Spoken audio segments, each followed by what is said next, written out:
La sécurité est un besoin parce que l'insécurité n'est pas un sentiment, c'est une réalité. Nos territoires ruraux sont des havres de paix.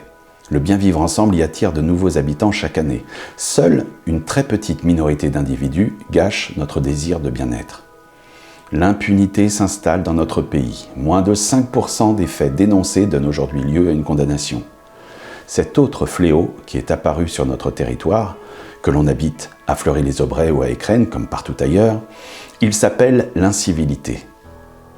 La multiplication des incivilités dégrade au quotidien le climat de nos villages et de nos villes. Dépôts d'ordures sauvages, rodéos de voitures et motos, vandalisme, cambriolage, occupation de l'espace public par des voyous, squattage de lieux privés, insultes et agressions envers les élus, etc. Ne serait-ce que le mépris ressenti d'une absence de réponse à un « bonjour » qui nous a paru tout naturel d'adresser à une personne que l'on croise sur notre chemin.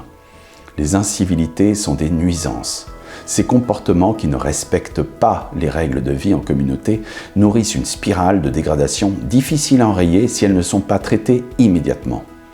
Ces incivilités provoquent un sentiment diffus de délitement du lien social. Celui qui est sociable et respecte la loi finit par se dire « Pourquoi est-ce que je fais tous ces efforts alors que les autres ne respectent rien ?» Il peut être amené à craquer, à renoncer alors à tous ces principes. C'est pourtant bon principe. Lutter contre les incivilités permet de renforcer la cohésion sociale. Il faut rétablir l'autorité de l'État avec une justice ferme et efficace. Aucun acte malveillant ne doit rester impuni.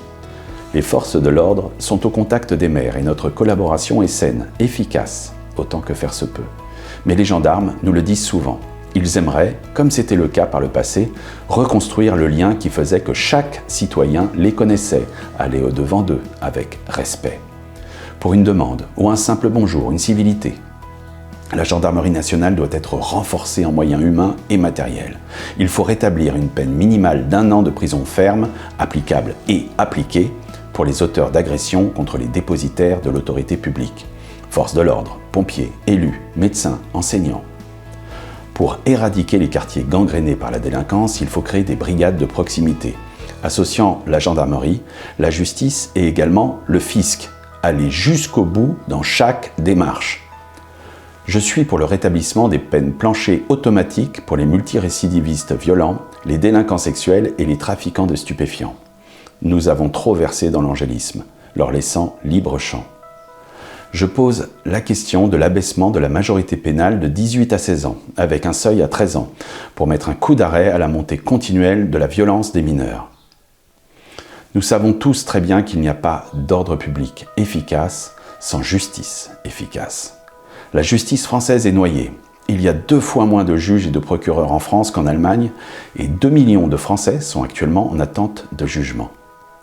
Les gendarmes, comme les policiers, déplorent trop souvent la non-application des peines prononcées par la justice.